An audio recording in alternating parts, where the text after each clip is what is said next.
I didn't almost lose everything because of violence.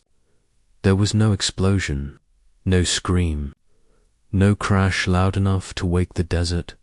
What nearly destroyed my life came down to 5 quiet seconds, and a decision that felt reasonable at the time. That's the part that still bothers me, because if it had been dramatic, if it had been sudden, I could have blamed fate. But this wasn't fate. This was choice. A shortcut, a calculation, a tired mind trying to win time it no longer owned. I was driving through Arizona deep into the night, hauling a sealed load in a full-length 53-foot trailer behind a tall American rig that already had too many miles on it and not enough rest behind the wheel. The kind of truck you don't just drive, you manage. Weight, air, momentum, consequences. I was running solo. That means every cost was mine. Fuel, insurance, repairs, late fees, missed deadlines, no dispatcher watching my clock, no relief driver. Just me, the engine, and the math that never stops running in your head when you live like this. That night, the numbers were tight, too tight. I had left a shipping yard outside Phoenix later than planned. Not because of weather, not because of traffic, because of delays that happen when nobody feels the urgency you feel. Paperwork moving slowly across a desk, a forklift operator taking his time, a seal applied later than promised. By the time I pulled out, the sky was already darkening toward that deep desert black that swallows everything that isn't light. I told myself I could still make it. That's how it starts. Not with danger, with confidence. The early morning hours crept up on me faster than expected. My eyes were heavy, not falling shut, but dull. The kind of tired that doesn't scream for sleep, it whispers that you're still fine. The GPS showed the main route. Long, predictable, safe. Then it recalculated. A detour. Secondary highway. Shorter distance. 15 minutes saved. 15 minutes. Anyone who drives long enough knows 15 minutes can become 3 hours when things go wrong. But when you're already behind, the mind reframes risk as efficiency. I hesitated, and then I turned. Before I took that exit, I had done what I called an inspection. Walked around the rig, checked the seals, kicked the tires, looked for leaks, lights, basics. But a rushed inspection is theater. You perform it for yourself so you can say you did it. I was also watching the electronic logbook. My hours were thin. I could stop, sleep, start fresh, but stopping meant arriving late. Late meant missing the next load. Missing the next load meant another week of bills stacking up like weight. You can't dump. Fear does something strange to logic. It convinces you that risk is strategy. I hadn't filled the tank completely either. Just enough. Another smart decision at the time. Secondary roads don't have many stops, and the ones they do have don't always welcome full-size rigs or stay open all night. I knew that. I ignored it. The road was fine at first. Smooth asphalt, reflective lines blinking in and out of the headlight beam. No traffic, no wind, no moon. Just stars scattered like broken glass across the sky. Silence like that is peaceful when you're rested. When you're tired, it feels like a warning. After a while, the cell signal dropped. Normal for that area. I didn't think about it. The first sign came a few miles later. It wasn't official. No standard pole. No proper lettering. Just a reflective rectangle zip-tied to a crooked post. One word, .reduce. No speed limit. No explanation. No context, just a command. I lifted my foot off the accelerator. A minute later, cones appeared along the right side of the road, spaced irregularly, too far apart, as if someone had tossed them out without measuring.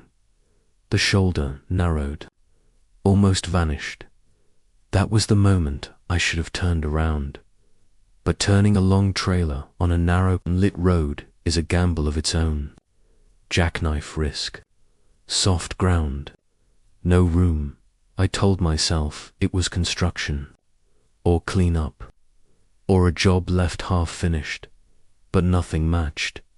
Construction zones are consistent, signs, arrows, lights, order. This was none of that. What bothered me most was the cleanliness.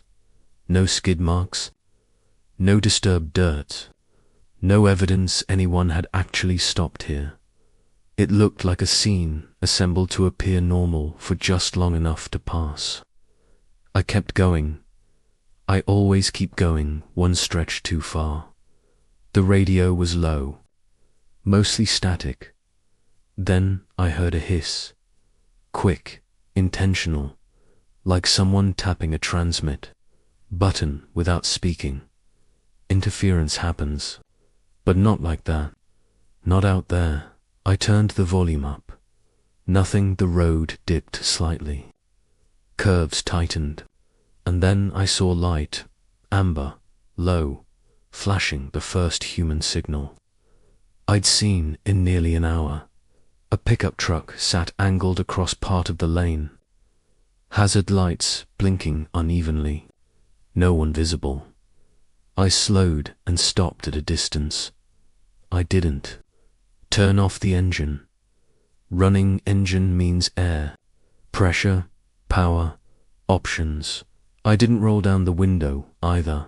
I checked the mirrors. That's when I saw movement. A flashlight beam near my diesel tank pointed down. Not at me, someone trying not to be seen. Then another shadow near the trailer, still waiting. This wasn't help. This was work. I locked the door, then checked it again. I killed the interior light.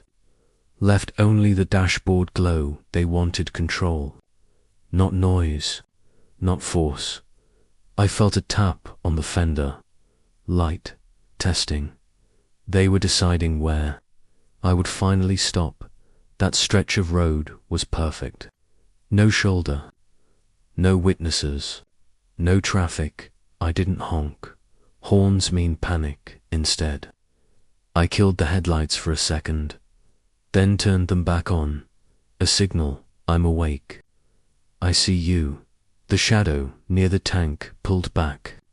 The other moved, too coordinated. To practiced, they wanted me out of the cab, or immobilized. I eased left. Engaged, reversed, not to retreat miles, just to create space. As I backed up, I noticed a slight widening on the right erosion. Barely enough. I lined up the trailer, took a breath, then rolled forward, hugging the left edge, passing inches from the pickup. Metal scraped. My mirror shook. I didn't stop. 2 seconds later, their headlights flared behind me. They followed. This wasn't a chase, like in movies. It was physics. My goal wasn't speed. It was distance, light. Witnesses, they flashed high beams, tried to blind me through the mirrors. I adjusted and held steady. The radio crackled again. Longer this time. Broken phrases. Fake authority. I ignored it. Real authority doesn't play games on dead roads. I tried 911. No service, so I recorded everything. Time, speed, location. If this went bad, there would be a trail. Finally, a green highway sign appeared. A connection ahead. Hope almost made me careless. They tried to force a hard brake on a curve. I held the engine brake.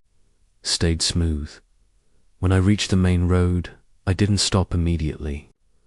I drove to the brightest place I could find, a 24-hour station with trucks, cameras, people. Only then did I shut down. My hands shook when I picked up my phone. Signal came back instantly. 911. Answered on the first ring. I reported everything. Calmly, clearly. The officer wasn't surprised. They'd heard it before. Roadblocks, fake signs, pickup trucks, secondary highways, early hours. They don't want fights. They want doors opened. Later sitting there. I replayed every choice. They didn't need weapons.